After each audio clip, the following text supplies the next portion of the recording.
Definitely back in the house here in the studio, and I'm in the studio with BJ the DJ. I got Vidal, I got the videographer up in here. I even got Courtney up in here, and my compadre, the great Reverend Darrell Gray. He'll be back with us next week for sure. But listen, excuse me. I think I'm gonna have to, not do this show anymore. I'm sorry. He keep calling me, BJ the DJ. And I'm Doctor. Okay, I feel like there's a little respect. Courtney, what I mean? Courtney. I feel like. You know what? He is acting like you haven't been doing radio for 40 years straight. So yes, the Honorable Dr. Thank you, sir. BJ, the DJ, legendary. Thank you, sir. Appreciate that. Ladies and gentlemen, don't listen. Sometimes we have some unauthorized editorial in the show. And this was a clear example of what I'm talking about. Unauthorized editorial in the show. And normally I could fine them for that, but pennies add up. But ladies and gentlemen, we got a guest on the show. I've been knowing him for over 50 years, man. I've been knowing him a long time. When you come up together as young kids and teenagers and stuff, people everybody's life goes in different directions, and you never know where you're going to wind up as an individual. Because I never would have guessed I'm sitting here on the radio and got people listening to me and paying attention sometime, which is, I think is fairly amazing. Even though Dr. BJ, the DJ, I am what they call it, an intellectual genius in my own mind. But that's all the place that counts. But listen, we hear about crime and we talk about people's involved in drugs and all sort of things. But we very rarely take the time out to highlight and talk about not only redemption, but talk about the fact that sometime in life things happen, and it's not what happened to you that matters, it's what you do with it afterwards that matters. And sometimes the people you may not realize are doing the Lord's work and are making great things happen and turning around the lives of individuals on an ongoing basis. And so I got on the show today with us Mr. Edgar Hagens. We call him Rock. And so for this show, I'm going to say Rock, because that's what we call him. We've been calling him Rock. And by the way, my nickname was Butchie. So if he says Butchie, don't worry. He's still talking about me. Right. But he has a pretty remarkable story. I'm extremely proud of him. He's and no matter where he is in life, he's always my friend. He's a friend of the family. But I just think he has a story that I want some folks to hear about. So, Rock, how you doing, man? Hey, man, I'm good. How about yourself? You got it. Rock, why don't you just give him a little background on where you from? Rock lives in Springfield now, but Rock, you from St. Louis. Tell us about some of your early St. Louis life. Okay. Yeah, I grew up in St. Louis, man, all my life, man.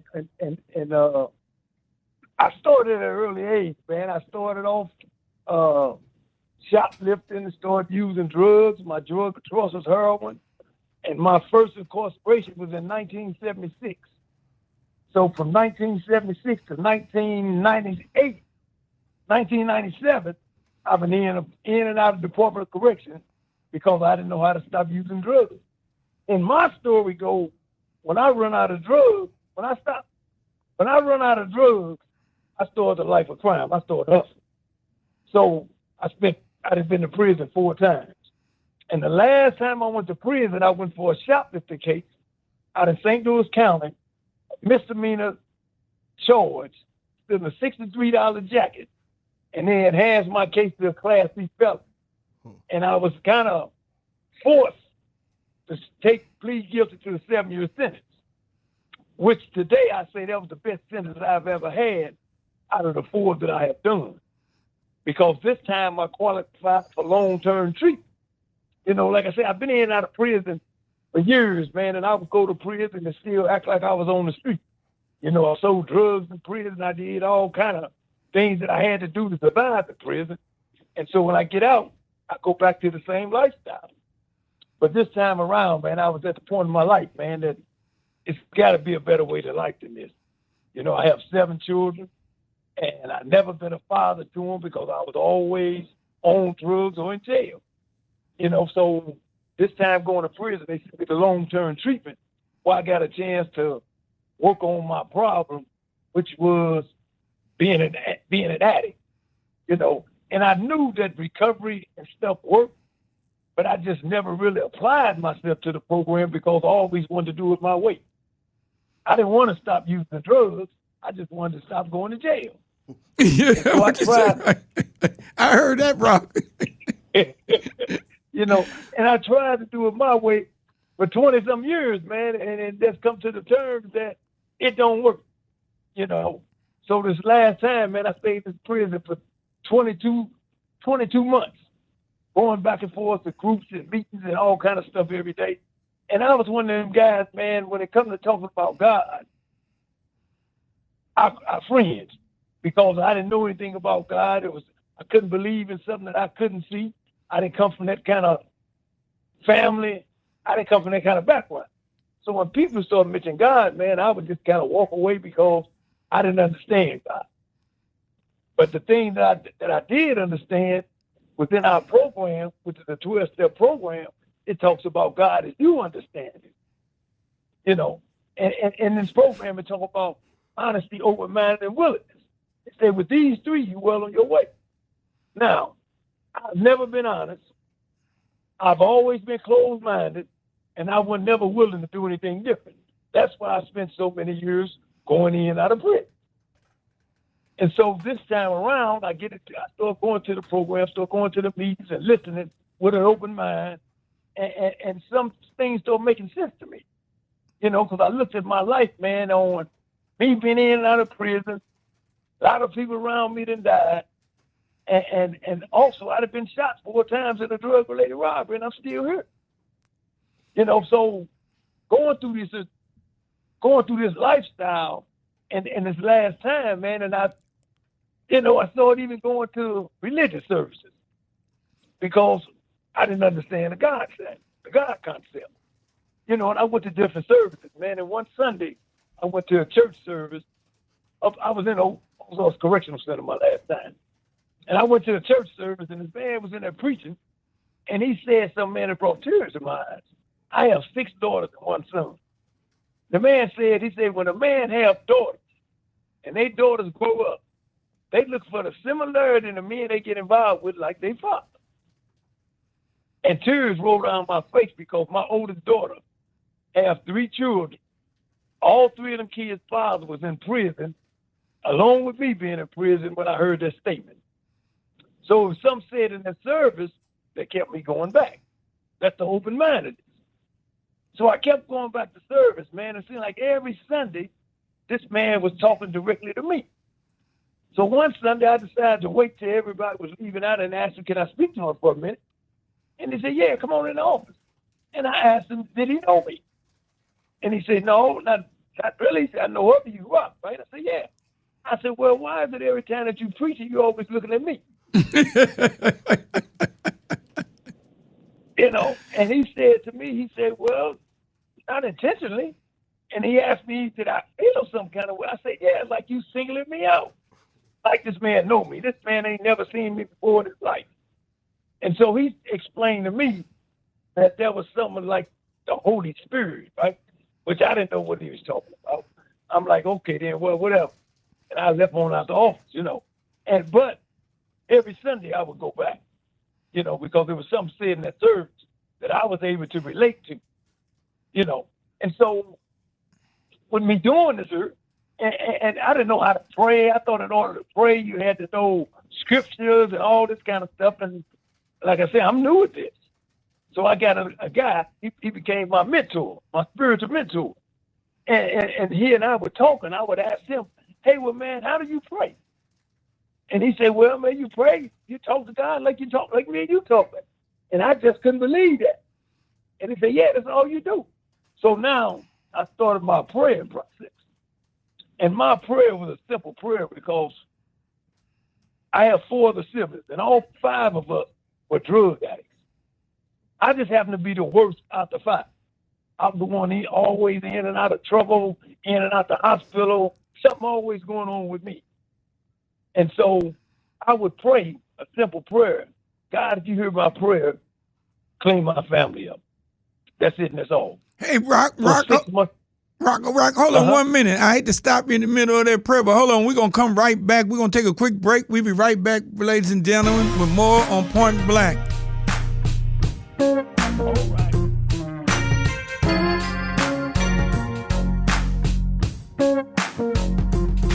And we are back. You know, ladies and gentlemen, we're on the phone with Edgar Hagen, with a good friend of mine. His name is, we call him Rock.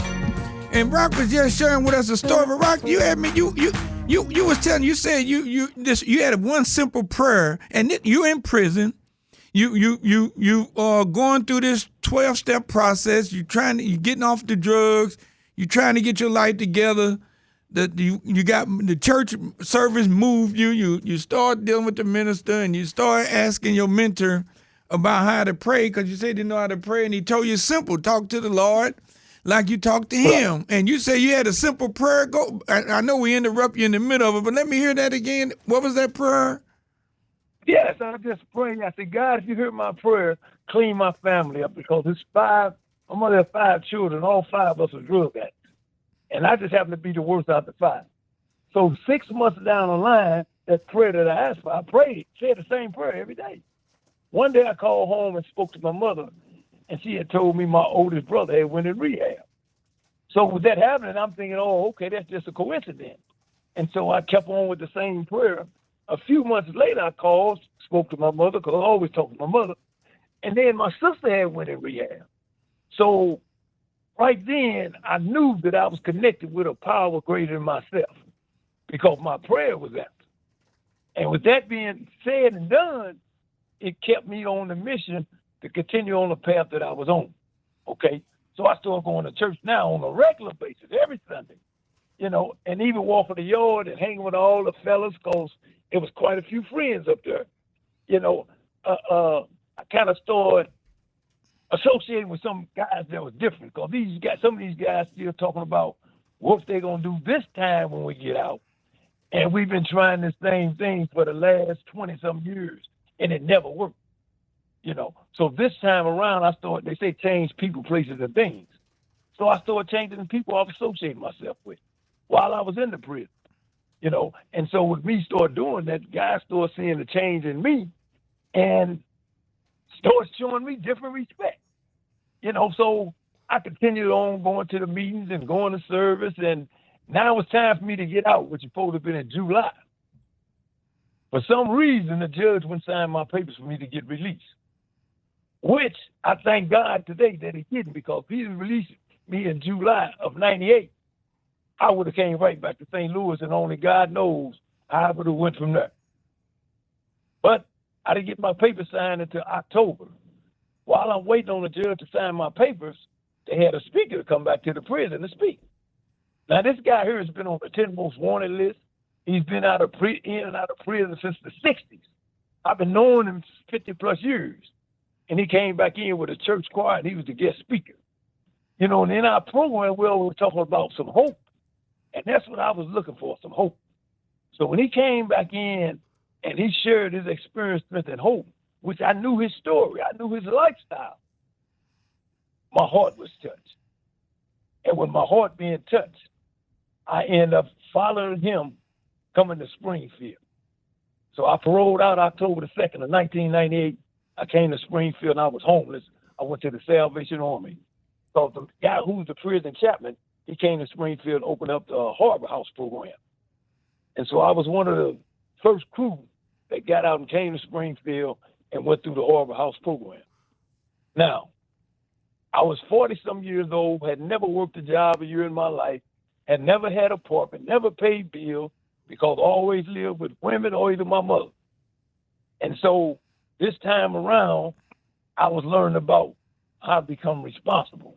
How do a person get a job and maintain employment, get a paycheck, they're taking child support out, you got to try to pay your little bills, and you're just doing the right thing was terrifying for me, because I've never done the right thing.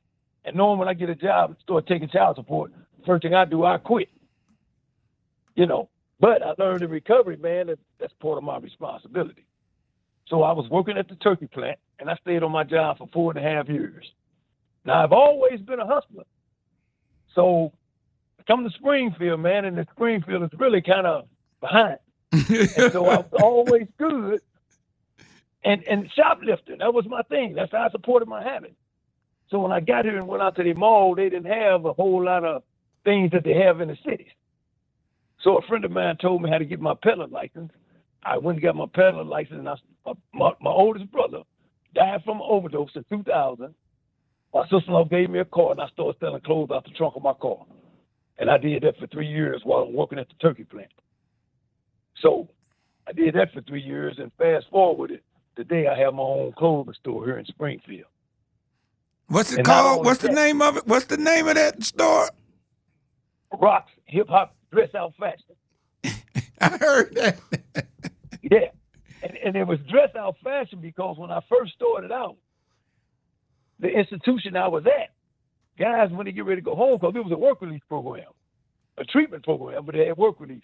And I had established a relationship with the institution where I had catalogs in the institution, so when guys get ready to go home, they can order a dress out from me.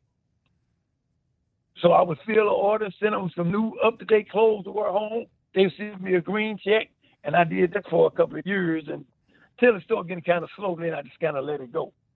But my business still stands. I've been here open now for 24 years, and didn't have a clue on how to run a business. I just knew how to sell merchandise because I stole every day to support my heroin habit. And so along the way of doing this here, me going to church, a friend of mine tell me that, Rock, you qualify for a first-time home buyer's loan. And I looked at her like she was crazy. I said, that's not me. That don't apply to guys like me. I'm fresh out of prison. I've probably been out a year and a half. First time having a little bank account, got a few $100s in there. And so she tell me about this first-time home buyer's loan. Insisted that I go to this bank and talk to this guy about this loan. So just to satisfy her, I went to the bank, talked to the man about the loan.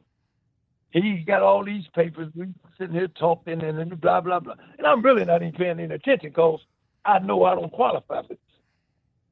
And so as we go through the conversation and he telling me this and then he got these papers there signed where the X is at.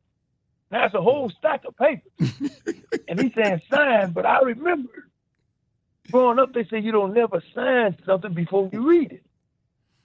So I'm looking at all these papers, man, it's a lot to read. And I feel it's a waste of time, so what I got to lose? I just start signing, to get it over with. So when I signed all the papers, and he said, okay, well, I'll let you know tomorrow once I call and this, that, and that. So on my way out the door, I'm saying to myself, no sooner they run my Social Security number, they're going to call me back and tell me the loan was denied. Automatically, I know this because I don't qualify for a $54,000 loan for a home. So I leave on out the place and I'm saying to myself, yeah, okay then, all right, whatever. So I go to work the next day and the man from the bank called the job. They asked me to come, I had a personal phone call in the office. Now, the last time I got a phone call, my oldest brother had OD, overdose. Wow. So this time around, I'm saying to myself, something happened, but I'm thinking this time it's my younger brother. Oh, he's still in the in the game, and he sells drugs. And I'm thinking something had happened to him. So when I go up there and get the phone, it was the bank. So I get the phone, and the man said, well, can you be around about 4:30? I need you to come pick your deed up. So I'm like, okay. So what I'm saying to myself, I didn't say to him, what is a deed? And so I said, okay, well, I'll be there. So I go back downstairs and talk to my supervisor, and I ask my supervisor, I said, what's a deed? And he tell me a deed is when you purchase a home. So when he tell me this, I looked at him like he don't know what a deed is either. Because it's impossible for that to be a deed coming for me. So I leave him and I go over and talk to a lady. Maybe she might know, is what I'm thinking. And I go over there and I ask her what's a deed. And she tell me the exact same thing that he said. So now I'm convinced. I don't know what a deed is. He don't know what a deed is. And she don't know what a deed is. Because it's nowhere in the world that these people approve me a loan for a home. So I'm convinced that nobody knows what a deed is. So I go around to the bank when I get off work. And when I get around there, the man in there sitting there again, he got these papers and he got this smile on his face. Come on in. And so I go on in and I sit down and he's talking to me and he's going through these papers and he's flipping and talking and da-da-da. Then he said, well, your first payment will be due on this date here, and the amount is this amount here. And so I lean forward, and I say, excuse me, what did you say? Can you repeat that? And he said, your first payment is due on this date. And tears rolling down my face, and I'm asking him, you all approve me a $54,000 loan for a house? And it's in my head, they'd have made a mistake. It's got to be a mistake. But it wasn't a mistake. It was a God thing. God had that loan approved for me, man, to get this house. And when we get this house, now me and my wife that separated, she'd moved back to St. Louis. Now I have a 5-bedroom house and it's just me. Like I say, I've always had a hustle in mind. I always knew how to hustle. So I turned my house into a rooming house. And during the rooming house thing, I tell the guys, no drinking, no drugging. And so my sponsor and I, which is the guy who came to the prison, we started a men's peer support group here in Springfield called Victory Circle Peer Support. And I named my house after our group. So to fast forward that, I do home plans now for guys coming out of prison. I have 3 houses here in Springfield, along with my business, with my store. And I do home plans for guys coming out federal and state. And I take any guys. It don't matter to me what their crime was, where they come from, what they done. What mattered to me is what can I do to help them. And I've been doing this here now for the last 25 years. Hey, so after all the hold on, one quick question, so folks understand. Okay. What is a home plan? When you say a home plan for somebody coming out of the system, what does that consist of? Okay, say if a guy's in prison and they get ready to get out and they need a home, they need an address to go to. So what I do, if a person qualifies, they're in recovery or want to be in recovery, and they have someone to pay their first month's rent, I will accept them. And once their date come up, they will parole straight to my house, to my program. So that's what a home plan is, a place for you to go home to on your release date. And then how do you support them once they're there? Do you offer supportive services or what? Or do they go outside for supportive services? What happens when they're there? Yes, once they get there, then I line them up with going to a 12-step program, going to 12-step meetings. I line them up with all the different agencies here in Springfield. Because one thing about Springfield, jobs are plentiful. And it don't matter what your background is. If you want to work, you can get a job. The only way a person don't work in this community if they don't want to work. You know. And so guys come here, man, and they get a job and they get to working, and they pay their own way. I don't get any government funds because I've seen that been a problem. So guys coming to my program, they have to pay their own. It's self-supported. They pay their own way. You know, which I'm a lot cheaper than a lot of the other programs in the community. Sure. And so in doing this here, man, like I say, it's all been a God thing, man, because none of this in my plan, but this is where it dropped in my lap. And so today, man, I that's what I do. Now I'm a volunteer. I go back in the same prison I come home from. I go in there once a month, speaking to the guys, giving them some hope like somebody gave me some hope, letting them know that if I can do it, they can too. So what do you? I've been clean now from drugs for 25 years. May the 21st was my 25-year anniversary. I haven't touched a drug or alcohol, drinking a drug, and not even a cigarette. Wow. So I'm truly, truly grateful for my last incarceration. See, because the last incarceration got me to where I'm at today. So Rock, let me ask you a couple of questions. So, this St. Louis and Springfield are different. So what are you encountering there when you first got there? Some people would think that Springfield, Missouri is racist or whatever, and we got as much of that up in here. But what has been your experience like since you've been there? And you know what? A lot of people have said that, and I can say this here, I can believe that. But my experience that I've been here, I haven't ran into any of that, because everything that I have been doing since I've been here, those people are the ones that supported me and helped me to get to where I'm at. Got it. And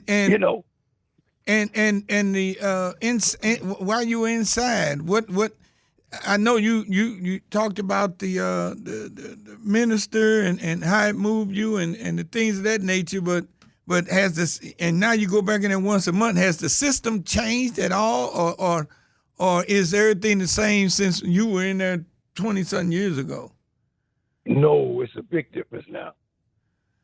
As a matter of fact, I mean, it's so much of a difference. Is like 20-some years ago when I started going to prison, it was predominantly black. In the state of Missouri, the lower level camps was predominantly black. Now it's predominantly white. It's a whole different ball game in the prison systems here in Missouri. Oh, wow. Interesting. Yes. Now, if you go to the level 5 camps, it may be different. Like you go to triple JC or Crossroads or places like that, it may be different, maybe dominantly black. But the lower level 1, 2, and 3 camps are predominantly white, and it's all because of the drug. Gotcha. See, up in these areas up here, they got that methamphetamine. So, 20 years ago, they didn't really have heroin here in Springfield. But once it hit Springfield, it's kind of now off the chain. Got you. So are people, now you talk about what you're doing and what you're doing for folks who's coming out and you're helping them, and that's great. But outside of you, is it a lot more other resources, or are there other people like you doing this? Is it what have you learned? I mean, or do you have a lot of competition, for lack of a better term? And you know what? Right now, with the government funds that they have been say distributing or putting out there for the rehab community, it's probably about 15 programs, housing programs that have popped up in this area since I've been doing it, because it's money available. Now, how long that's going to last, I don't know, but it is a lot of different programs that's popped up now, but most of those programs are faith-based. And mine, like I say, mine is more on a recovery-based side, because there's one thing that I don't believe in is for a person have to believe in what I believe in order for you to get your life together. See, you don't have to go to church to be in my program. You don't have to believe in Jesus Christ.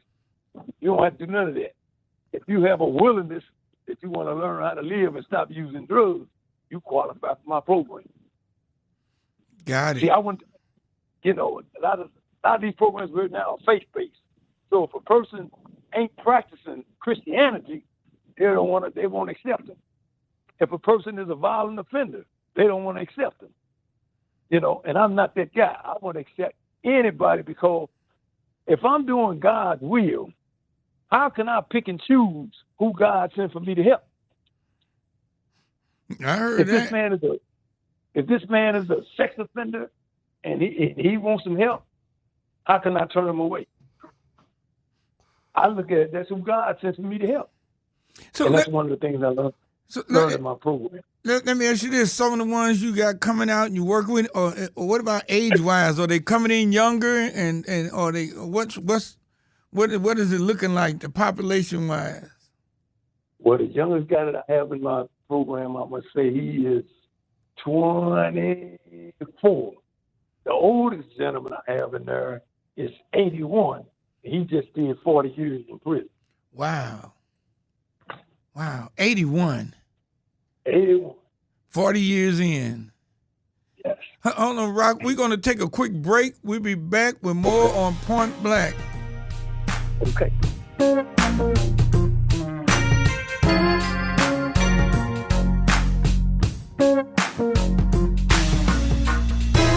And we are back. Man, Rock, it's been an interesting conversation, but let me ask you this, Rock. Uh-huh. So you got people listening, they got maybe children that are involved in drugs and sort of stuff, got nephews, nieces, whatever. What would you say to them? What would you say to them to convince them to avoid what you're dealing with? Well, the best advice I can give them is and my experience with this.